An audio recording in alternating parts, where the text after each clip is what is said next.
Hi, my name is Jonathan with NetCheck Investigations. In this short video, we're going to discuss what defines comprehensive and reasonable as relates to a background check or background search. So an ICRA, an Investigative Consumer Reporting Agency, will need to verify date of birth, social, and name, and determine what counties of residence the person lived in. The reason is comprehensive means checking every county for records where that person may have been, even if it's 5 or 10 years ago. We're looking for information in the historical record. These records include civil records, which are often ignored by criminal records. For example, child abuse, orders of protection, domestic violence, elder abuse. These are civil. Sometimes even embezzlement and fraud are civil. So it's important you check civil records. And then criminal records, which are felonies and misdemeanors. These are all kept separate county by county. So there is no button to push to access every appropriate county in the country. There are more than 3,800 counties, and any organization that says have access to all records in every county and every state is not true. Some counties require that you go in person to pull a record or read a file and do research. So unless that person lives in one county only, and let's say they're 18, they never moved, you have to check everywhere that they've been, and you don't know where they've been just because they told you, I just got here. From where? All right, so state incarceration records are relevant. This also includes sex offender registries. The national registry is usually outdated, so we have to check state by state.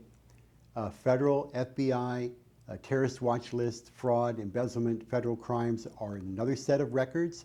They're not connected to county by county, and they're not connected to state records. Warrants, new cases, sometimes are kept at the local level. So the Sheriff's Department will have that, and rarely do instant searches have any recent cases or new information. Almost never do they have any warrant information. So all these indexes need to be checked manually by a person, one at a time in the appropriate place, and not just look at one large index. So the main issue with comprehensive is wherever it's likely that that record would be kept, and pertaining to the situation. For tenancy, you especially want to look for domestic violence, orders of protection, other issues like that that relate to how people treat each other. For employment, you're more looking at criminal acts, embezzlement, fraud, check fraud, so forth, that affects other people, and maybe domestic violence as well. The question is it reasonable to check for family law and misconduct cases? Yes, it is. Are you relying upon an instant search? The answer is no. Those searches are invalid, and they don't comply with the FCRA, that they don't check with the source directly as required by law.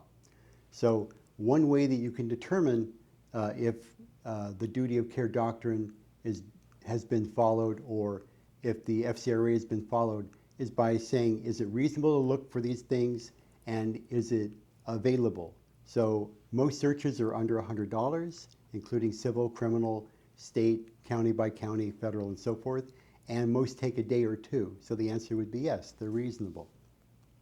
If you have any questions or want to know more about the FCRA, what is comprehensive, what is reasonable, you can call us at 818-848-4901. Our email is info@netcheckpi.com. Again, my name is Jonathan, and our California Private Investigator's license is 21529. Good luck.